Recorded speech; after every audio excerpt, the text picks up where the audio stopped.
2023 is coming to a close, and with it is the fall 2023 season.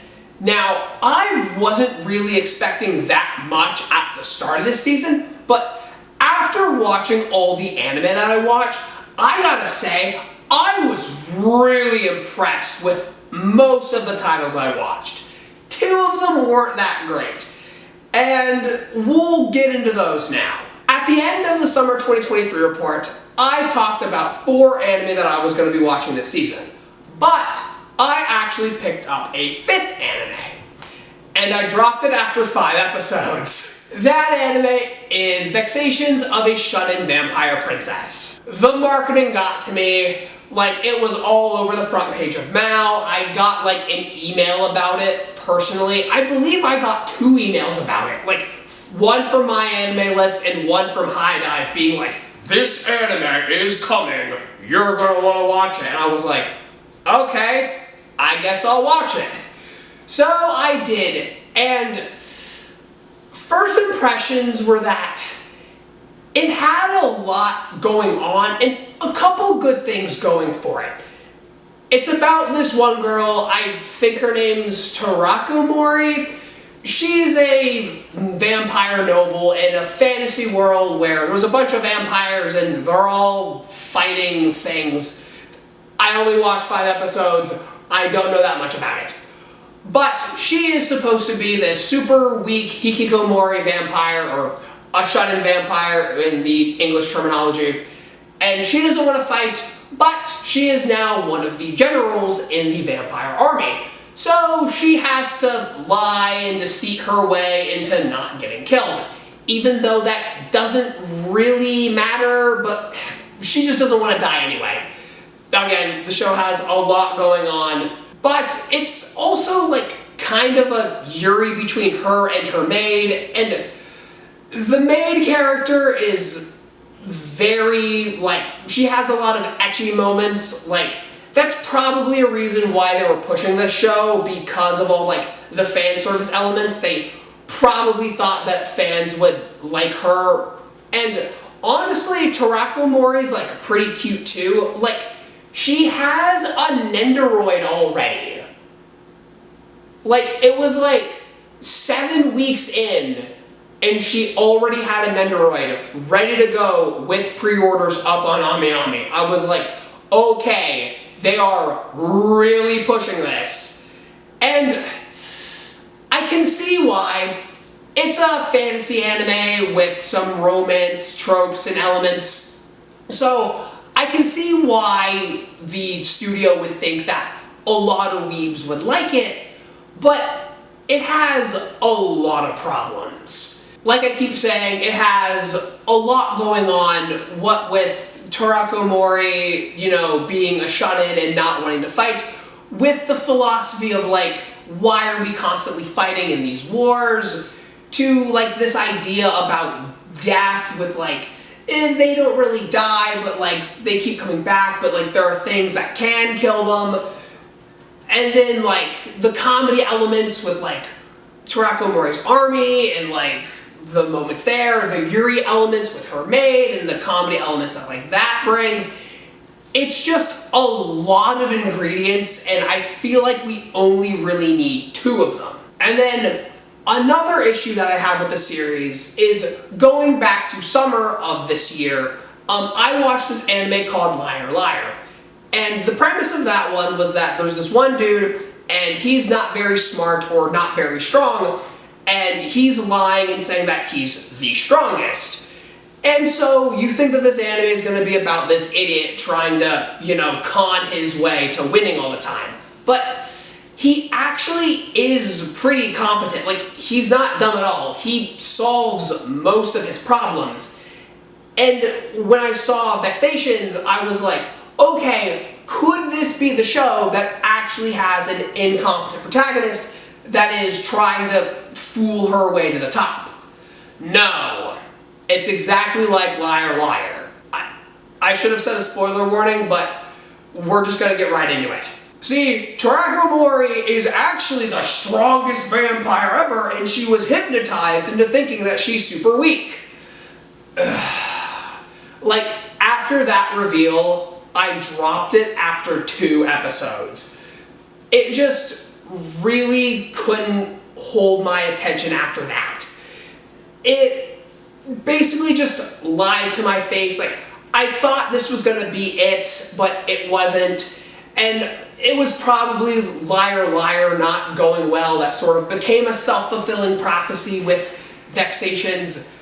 So I just wasn't really excited about it, and I did end up dropping it after 5 weeks. So can't say I really recommend it, but I only did give it 5 episodes, so maybe it gets better, but yeah. So a little bonus, but not the bonus that I think everyone was hoping for. Now, the next anime that we're going to be talking about is one that I did talk about in the summer report, and that is The Girl and Her Guard Dog. This one's not good either. The Girl and Her Guard Dog is about a 16-year-old girl whose parents tragically died when she was 8, and she is taken in by her grandfather, who is the head of a Yakuza family. This girl is practically raised by this man called Utakea, who is 16 when they meet. And upon meeting, Kaya tells her that he is going to be like her big brother. They're practically family. Aw, that's cute. And then 8 years later, they kiss. The Girl and Her Guard Dog is grooming the anime.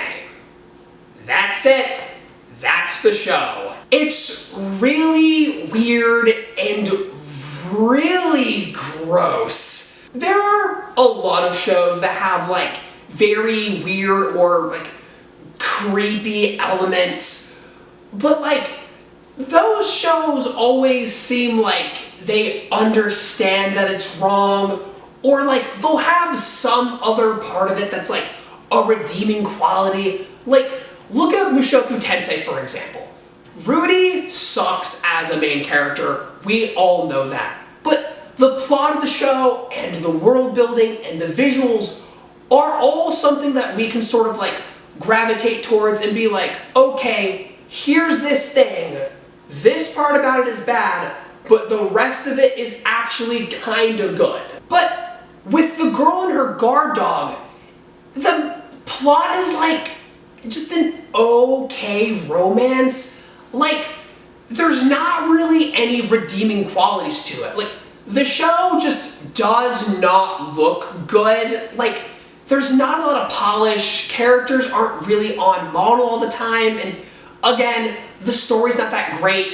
So when you have these two characters that you do not want to see get together, because one is 16, the other is 24, also, mind you, they've known each other since she was 8, he literally refers to himself as her brother when they first meet. It's weird, but like, you have these two who you don't want to see get together. And then that's the whole story. There's nothing else to sort of bring you in and like take you out of it and make you forget that that's what this anime is about. You can't forget that, and thus I can't recommend it. I don't think anyone should watch this. To use another example of an anime that has like weird moments in it, we'll talk about Domestic Girlfriend. Domestic Girlfriend is another show with like a taboo romance. Like, not only are the two love interests his stepsisters, but one of them is also his teacher. And when it comes to Domestic Girlfriend, the drama is like cranked up to 12. So it's a dumpster fire that you can't look away from. I would recommend Domestic Girlfriend to people if I know that they like trash romances and a lot of drama. Because just like with Mushoku Tensei, these high drama moments sort of carry the story of Domestic Girlfriend, and even if the character relations are kind of weird, there's something that you can gravitate towards and like look at. Not with The Girl and Her Guard Dog. There's not really a lot of like weird drama moments. Like, I don't even know if Kaya even needs to be this girl's like whatever his relation is to her. Like, guardian, caretaker, weird groomer. Like, he doesn't really have to be that. Like, I think the story would work if he was appropriately aged, because they don't even, like, talk about the fact that she has had a crush on him since, well, they do talk about the fact that she's had a crush on him since she was a little girl, but, like, they don't talk about how, like, that might be problematic or how that might just be a phase. It just seems like we're kind of like, yeah, that's fine, moving on. There's a lot of strikes against this one, especially with Kea just being a weird, gross character. Like, he's not really vindicated in any way. Like, he's violent because he's a Yakuza member. He says gross things to, what's the girl's name? I can't remember it, but he says weird things to her. And just, there's really nothing redeeming about him other than, like, he does protect her and care about her. But he could do that in a guardian sort of way. He doesn't have to do it in a I love you kind of way. It's just not a good look for a show. Again, I don't recommend it. Maybe I should have stayed away from this one, but I was hoping for some high domestic girlfriend-like drama, and we just didn't get that.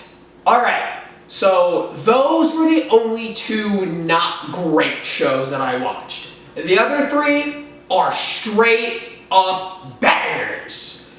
And the next one we're going to talk about is I'm in Love with the Villainess. I'm in Love with the Villainess is about a woman who gets isekai'd into an oats-baked game that she really enjoys. But instead of trying to get with the romance options of the game, she decides to try to date the main villain of the story, who is a woman. This is a fantastic Yuri, and it's a fantastic isekai. I'm in Love with the Villainess is honestly one of the best LGBTQ plus stories I've seen in an anime. I've read and seen a good amount of Yuri, and I don't think I've ever seen the word, like, gay or lesbian said in one of these stories. Now, they will say, like, yes, these two female characters are girlfriend and girlfriend, but we're not putting the label of lesbian or gay onto them. In I'm in Love with the Villainess, we actually have a really adult, good conversation about being homosexual, and Rei is labeled as gay. So I really, really like that aspect about this. But even against that, and just talking about the story and the characters, this series is really funny. And the main girl, Rei, really carries it. This girl was an otaku in her previous life, and it totally shows. Episode 1 is just her gushing over Claire, the main villainess who she has a crush on. There's this one part that I really found hilarious. Claire is a tsundere, and so she's bullying Rei, and so she pushes her down, and then she kind of steps on her a little bit. And Rei, on the floor, just kind of mutters, "Harder." And Claire's like, "What?" And Rei goes, "If you're gonna step on me, do it right." This woman is one of my people. Rei is so down bad, and I think a couple people in the audience might be able to relate to being down bad for a fictional character. There is a little bit of action in the series, but it's not all about that. It's all about the characters and the romance and the comedy. And it excels at all of that. And also a bonus, the opening theme is an absolute bop. I've been listening to it on repeat ever since the anime came out. So even if you're not a Yuri enjoyer, I highly recommend this anime. And if you are a Yuri enjoyer, I especially recommend this one. I'm really glad I checked this one out. And there's no word of a season 2 yet, but I'm hopeful for maybe there being one someday. Keeping on the trend of really solid romance anime, next we're talking about our dating story, the experienced you and the inexperienced me, or Kimi Zero for short. Kimi Zero is about our male lead Ryuto, who after losing a bet to his friends Ichi and Nichi, or first and second in English, ends up having to ask out his crush out. And kind of unfortunately for Ryuto, his crush is Runa. And Runa, of course, is the most popular, most prettiest girl in school who goes through boyfriends like that. She's really experienced, all the guys are all over her. There's no way she's gonna say to our main boy Ryuto, right? But surprisingly, she does. And the whole story is about our inexperienced main virgin protagonist hanging out with the bombshell Runa and just having a really cute time. Now, in the summer report, I said that this reminded me of My First Girlfriend as a Gal, and I was not wrong. The setup and a lot of the characters are very similar to Hajimete no Gal. But I think Kimi Zero is leagues better than Hajimete no Gal. Everything that Hajimete no Gal does, Kimi Zero does, but ramped up to 11. Runa is a fantastic female lead. I love her whole vibe, I love her character.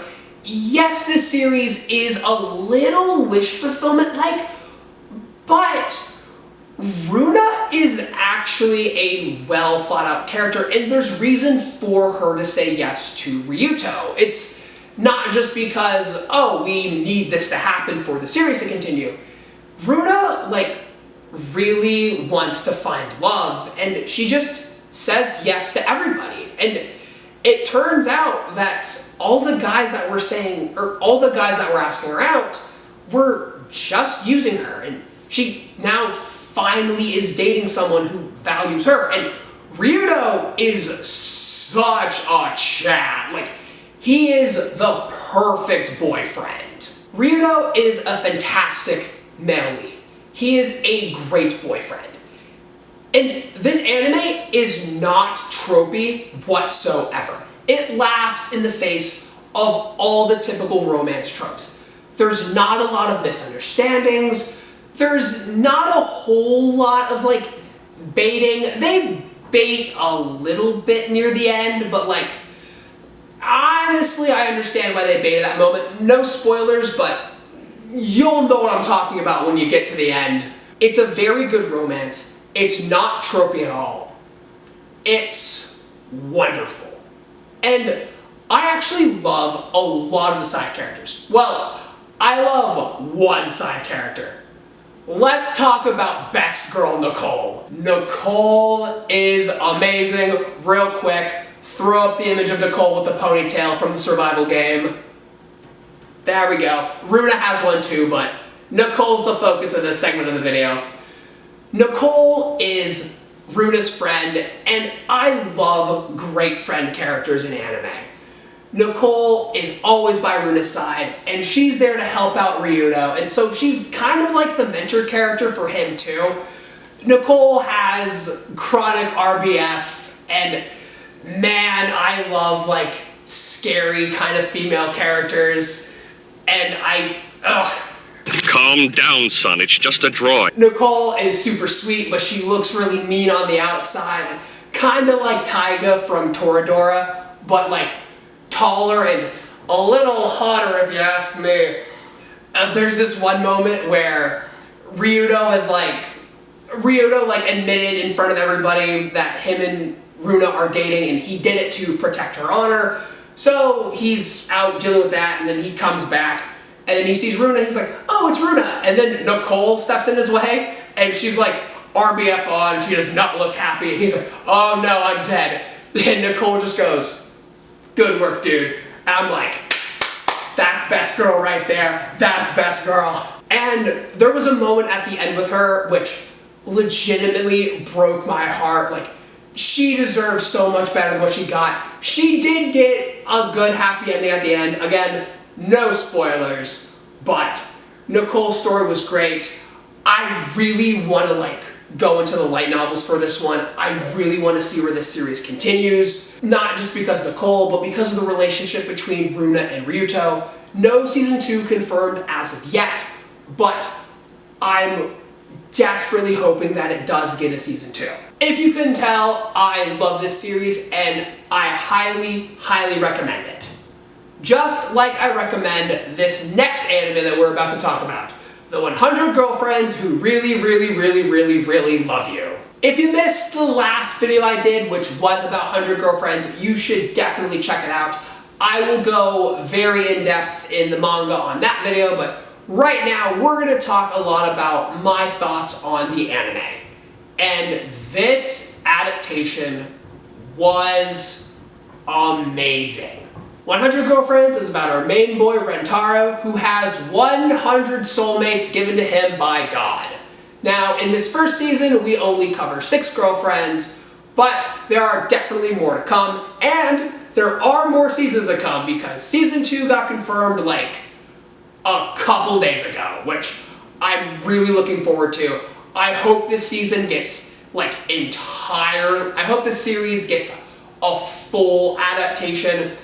And I'm really happy that the reception on this show was really good. Like, there was a lot of coverage from a lot of people. Probably because the anime has such a crazy, over-the-top premise. But even if that isn't enough to drag people in, it's got to be able to hold them in with the plot. And 100 Girlfriends is definitely able to do that. It's such a good series. It's so well written, being able to balance all these characters.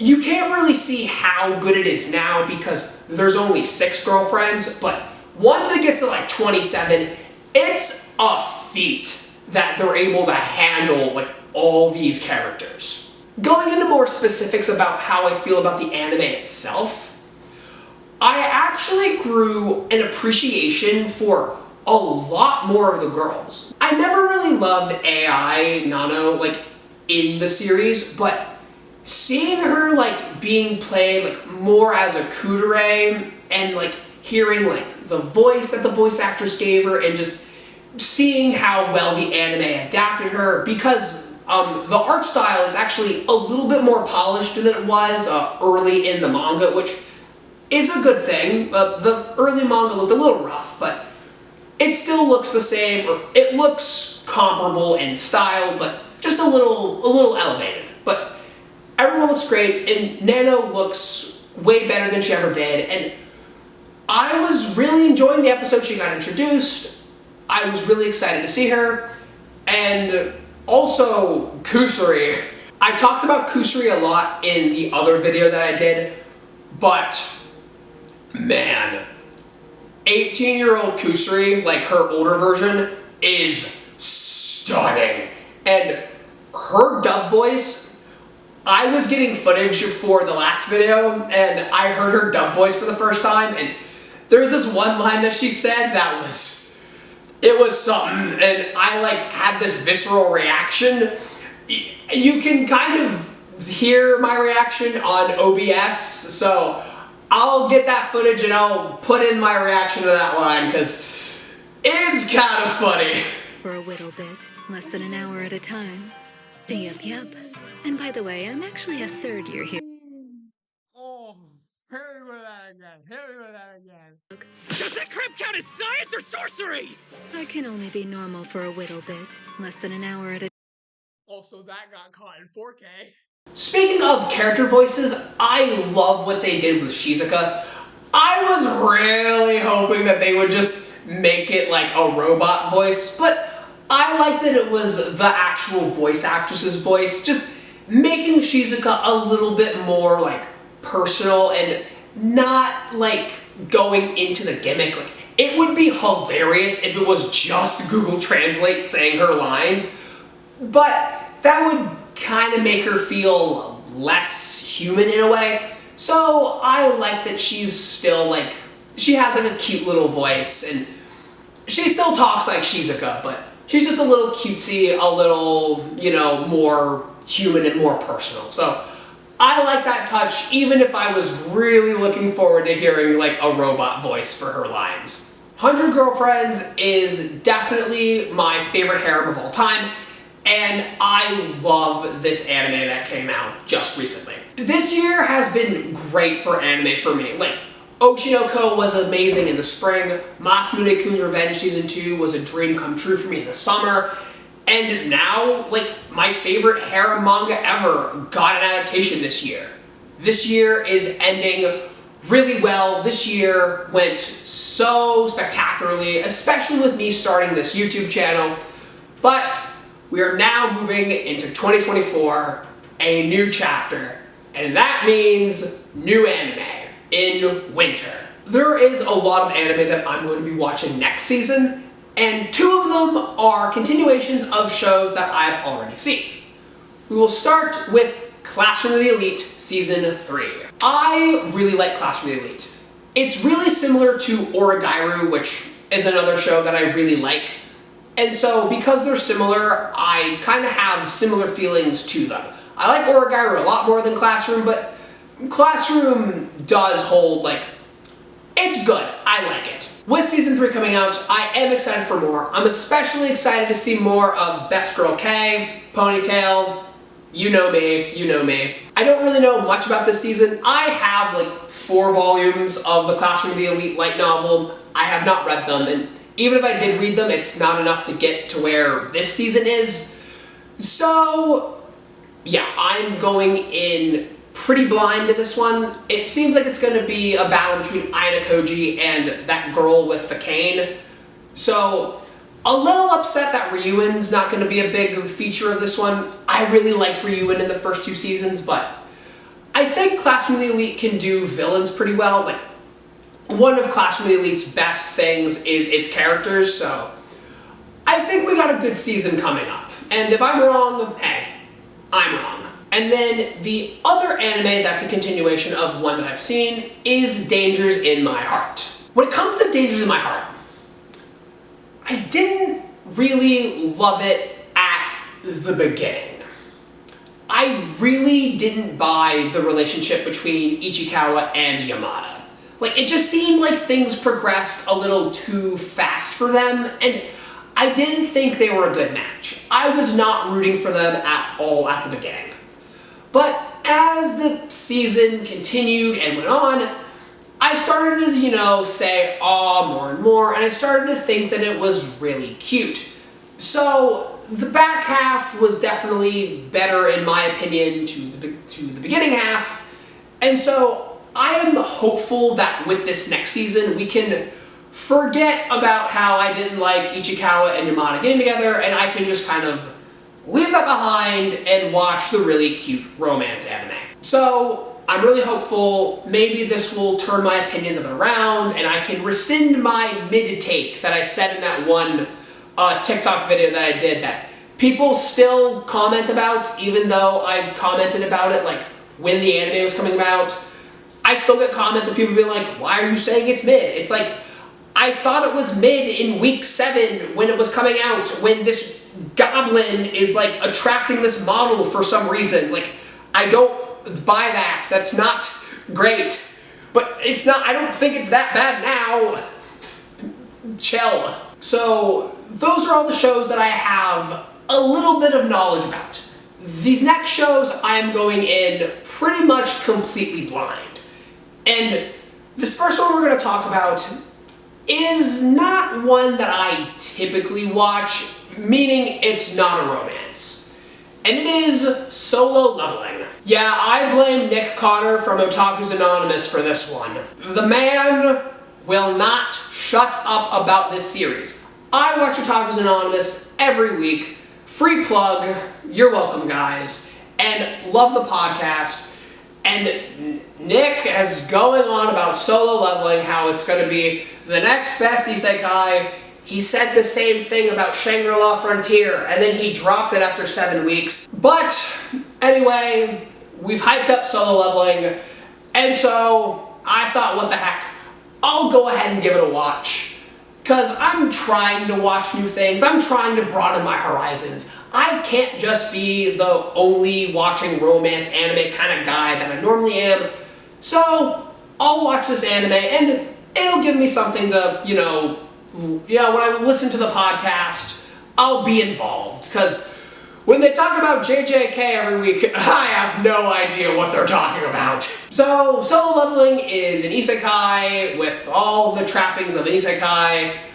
I don't know much about it other than it's an isekai. And it's a manhwa, technically, which they're Korean, and it has color. But I am very hopeful because this anime is made by A1, which is my favorite anime production company. So here's hoping that Nick doesn't lead me astray and I actually do like this one.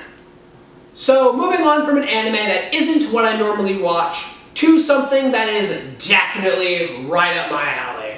And that is Chained Soldier. This one is something that I'm definitely looking forward to.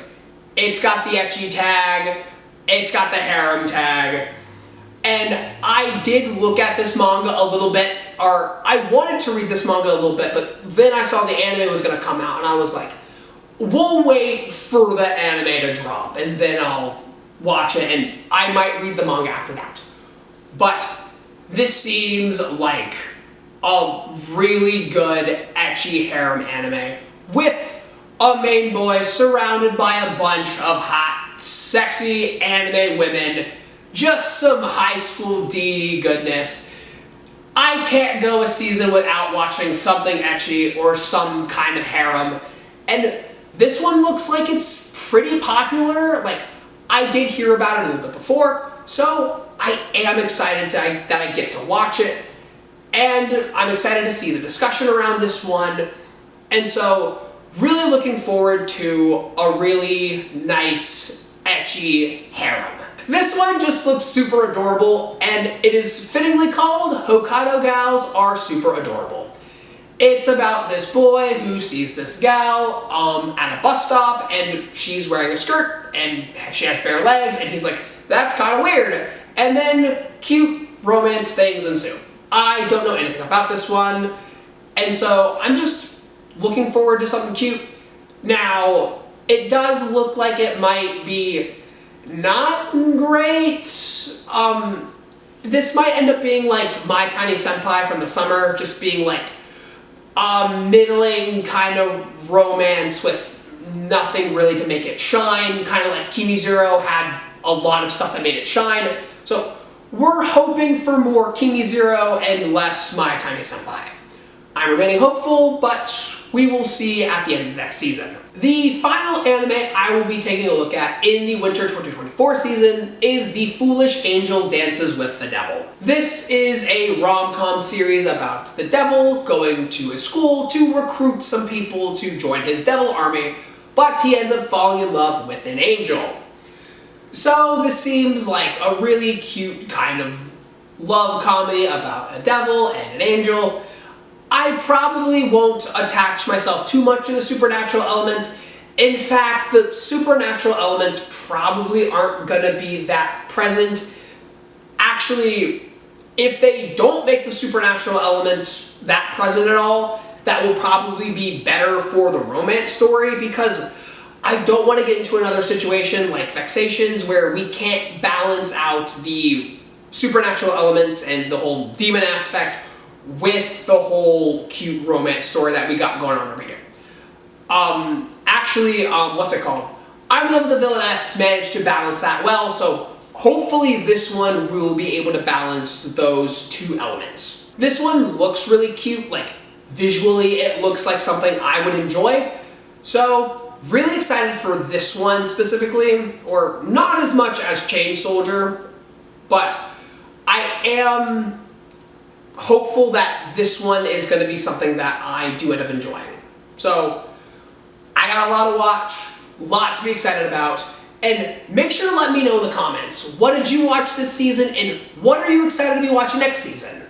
So please like, subscribe, and if you are subscribed, thank you. I know I haven't been uploading videos a lot lately. We got that back, we got it all figured out. I'm gonna keep on uploading in the new year. I got a lot of cool stuff that I'm planning on doing. We're just going to keep trying to make this channel better and better and better. I really appreciate everyone who's been around. You know, if you've been around since the beginning, if you're just finding this video now, if you're one of the many people who found me because of the dairy video and you're staying to stick around for all the random videos that I'm doing that aren't like that, I thank each and every one of you, and I'm really looking forward to making more videos. And with that, sayonara.